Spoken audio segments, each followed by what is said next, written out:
আমি মোহাম্মদ ইমামুল হাসান বাবুল। গ্রামে সবাই আমাকে বাবুল নামেই চেনে। আমি নিজের মনে যা আসে তাই বলবো। যদি আপনাদের ভালো লেগে থাকে তো অবশ্যই আমার কথাগুলো শুনবেন। আমি অনেক গরিব একটা ছেলে, গরিব সংসারের ছেলে। অনেক ছোটবেলায় নিজের সংসারে হাল ধরেছি। অনেক ছোটবেলায় নিজের বাবাকে হারাইছি।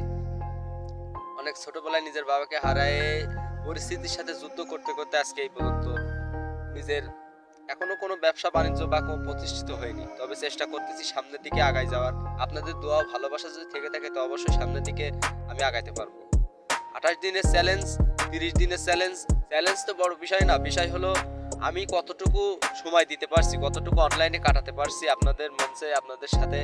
আপনাদেরকে কত কিছু দেখানোর বাকি, যা দেখানোর আমি যা করার জন্য এসেছি এখানে। আমি মূলত এখানে এসেছি গ্রামের কিছু কিছু সুন্দর সুন্দর জায়গা আপনাদেরকে দেখানোর, উপহার দেওয়ার।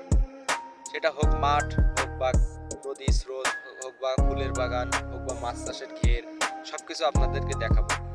অনেক ভাই আছে দেশ থেকে ছেড়ে বিদেশে পাড়ি দিয়েছে, প্রায় 30 বছর 40 বছর। এমনও মানুষ আছে যে 50-60 বছর পুরো হয়ে গেছে। তারা হয়তো নিজের গ্রাম অঞ্চলগুলো এখন কেমন আপডেট হয়েছে হয়তো জানে না, দেখেনি। যদি আমার এই ভিডিওর মাধ্যমে সে দেখতে পায়, দেখে নিজের গ্রামের মাটির কথা মনে পড়ে, তো আমি নিজেকে অনেক কৃতিত্ব মনে করব।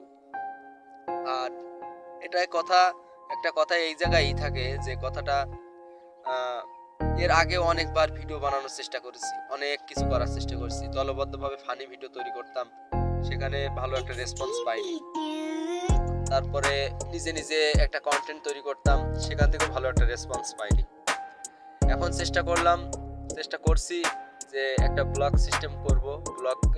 ব্লগের মাধ্যমে নিজের কিছু এলাকার, নিজের বাড়ির পাশের, বাইরের যদি গ্রামে সুন্দর সুন্দর জায়গা থাকে, যেমন ফুলের বাগান হোক, যেটা চাষির জায়গা হোক, অথবা নদী নালা হোক, যাই হোক না কেন, আমি সবকিছু আপনাদেরকে ভিডিওর মাধ্যমে তুলে ধরার চেষ্টা করব। সবাই আমার জন্য দোয়া করবেন যাতে আমি সব জায়গা সুন্দরভাবে আপনাদেরকে উপস্থাপন করে দেখাতে পারি। আর একটা কথা বারবারই বলবো, যারা আমার মতন নতুন আছে তারা হয়তো লোক লজ্জা মানুষের জন্য নিজের লজ্জাবোধ আনার কারণে ভিডিও তৈরি করতে পারে না। ক্যামেরার সামনে এসে যে কথাগুলো বলবে, ক্যামেরার সামনে কি কথা বলবে, সাজিয়ে গুছিয়ে কথা বলতে পারে না। এমন অনেক ভাই আছে যাদের ভিতরে অনেক সুন্দর সুন্দর ট্যালেন্ট আছে, যারা নিজেরা সেই ট্যালেন্ট অনুযায়ী কাজ করতে পারে না। আর যদি সে সেই অনুযায়ী কাজ করতে পারতো, হয়তো কোনো না কোনো অংশে সে সাকসেসফুল হতো। তবে আমি জানি না আমার ভিতরে কতটুকু ট্যালেন্ট আছে, তবু যতটুকু আছে আমি জানি না।